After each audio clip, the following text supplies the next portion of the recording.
It's lovely to see him smiling across the desk. And I'm talking, of course, about Des Lee. How are you, sir? Good morning, Ivan. I'm well, thank you. Good. Now, you and I have spoken on many occasions, but strangely enough, this is the first time we've actually done it in the flesh. It's always been on the phone. That's or correct, yeah. on one of those, as my mother used to refer to them, IS and DN lines. So here we are. I have to say, you're looking very well on it. Thank you very much. Very you. dapper indeed. And more like a man who'd be starting out rather than thinking of slowing down. Oh, thank you, Ivan. Now, you're here today because this is a week in your life which has been dominated by one thought since the event happened, when it's the 40th anniversary tomorrow. That's correct. Of what has become known as the Miami Show Band Massacre. Correct. Now, I know you've been questioned about this many times, and you know, I don't want to particularly go down the road of asking you questions that you've already answered hundreds of times, but one that I feel I must ask you, has it ever been made clear to you why this happened? Was it just a random act of violence, or do you think the Miami were targeted? We were targeted, I believe, Ivan. This was well planned, probably months in advance. And I believe the reason for it was that the Miami Show Band was the biggest band in that era, and they wanted maximum publicity for the massacre. Yeah, I mean, for some of the younger people who are listening who weren't around like you and I in the heydays of the show bands, I mean, the show bands at the peak of their fame was an absolutely massive multi-million pound business. And it was like, people these days tend to go out once a week. Mm-hmm. Back in those days, I mean, you guys were playing 5-6 nights a week.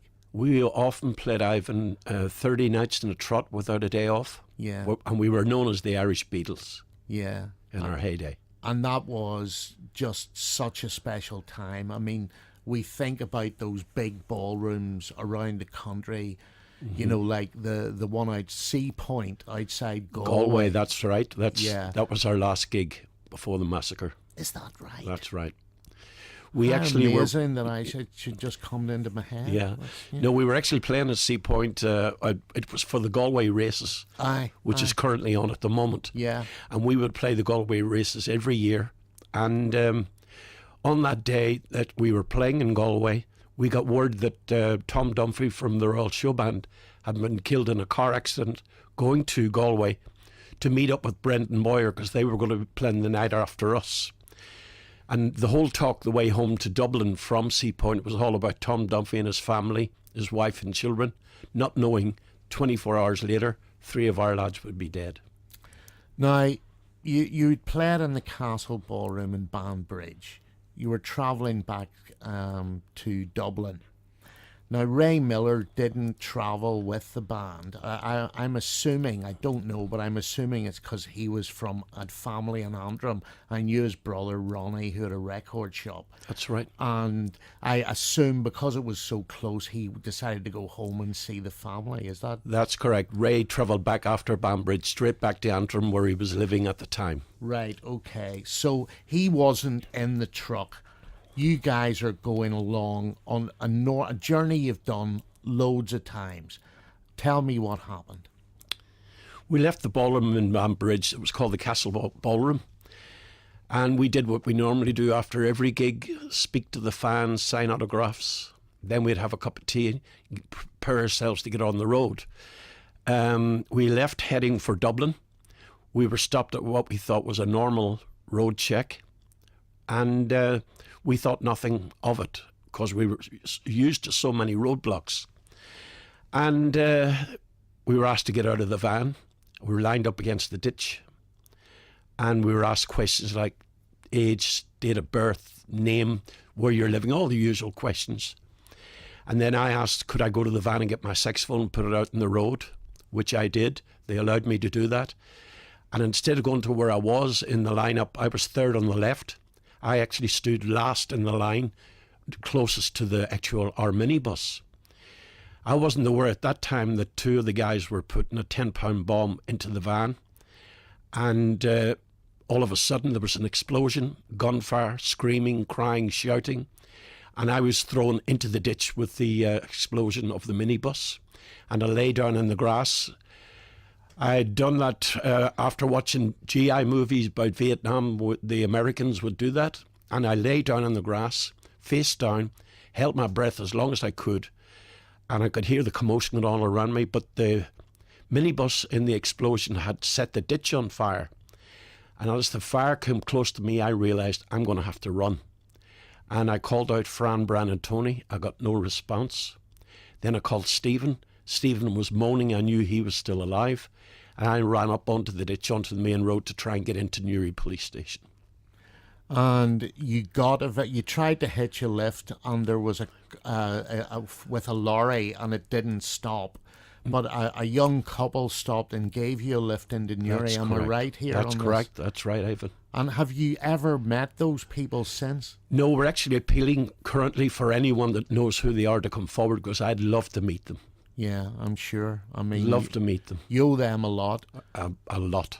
Now, you at that time were injured. It's not like you were just thrown into the ditch. You had shrapnel or something in your leg. I had shrapnel in my knee, yes. And the young couple took me into Newry Police Station.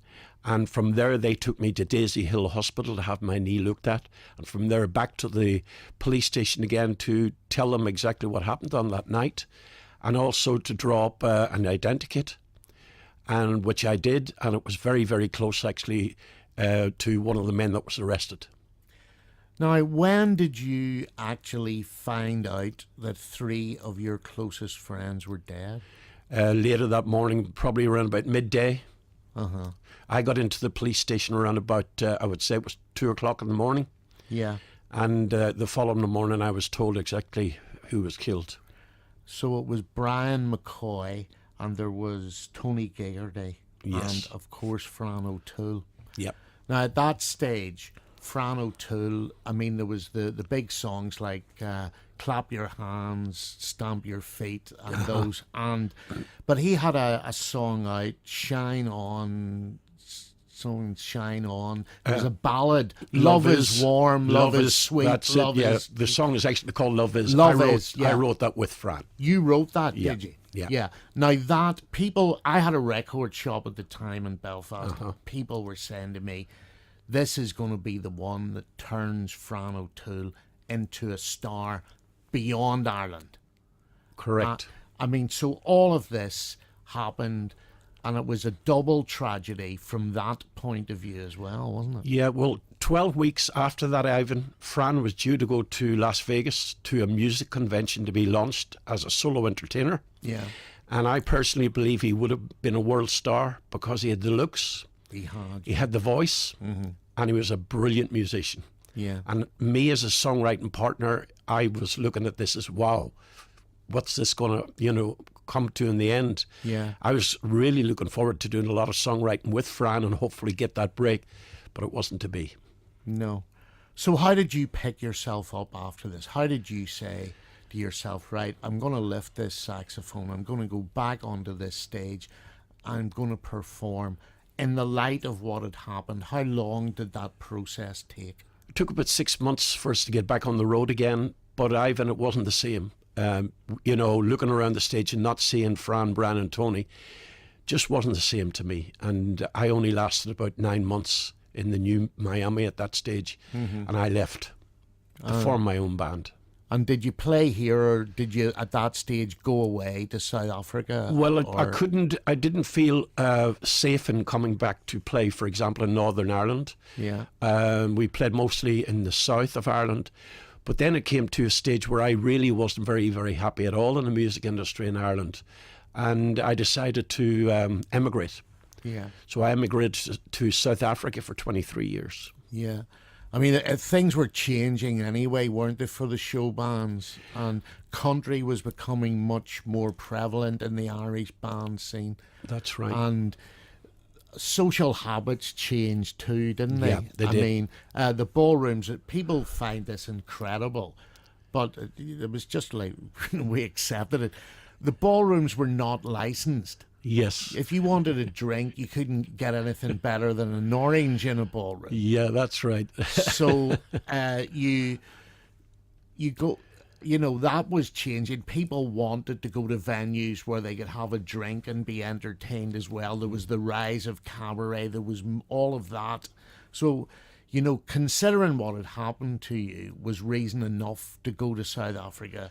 But it was probably a good time anyway. It was a good time. That was at the 1982. We were having a recession. So the industry had changed a lot. And I decided, as I say, to go to South Africa. My sister was living there before me, and she told me how a wonderful country it was. And as I say, I spent 23 years there. But I'm now back in Belfast for good. Where you started. Back where I started. Yeah, absolutely. I was saying to a friend of mine the other day, I used to remember as a kid walking past the Opera House in Belfast and seeing all these big stars, Cliff Richard and all that, not knowing that one day I would actually stand on that stage in Belfast and the next day be on the front page of the Belfast Telegraph. And that was as big, it sounds like it's still as big a thrill as it was back then when it happened. Oh yes, definitely. Yeah. The Miami are doing a final concert. Tell us about that.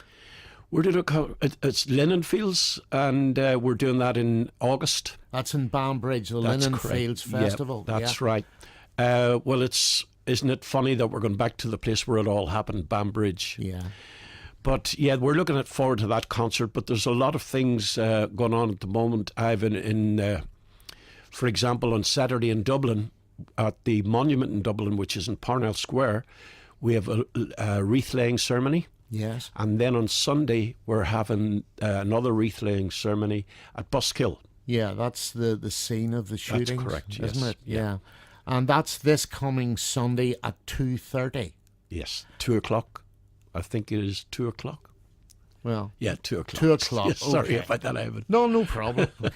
So that's happening at Buskill on Saturday. So any fans of the Miami who are around and available, it's not a private ceremony, is it? No, it's open to the public. Yes. As I said, it'll be on Sunday. On Saturday we are in Dublin, Sunday at Buskill. Yeah, and it's important that this should be remembered. I mean, whenever the book came out and everything, it was heading towards the 40 years. And, it has been something that I'm sure, people say time is a great healer, but it never goes away, does it? That will never go away. I wake up every morning in my apartment. I've got photographs of the lads on my wall.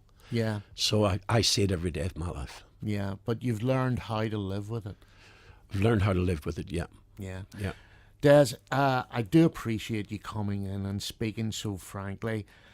I'm also delighted to see you with a smile on your face.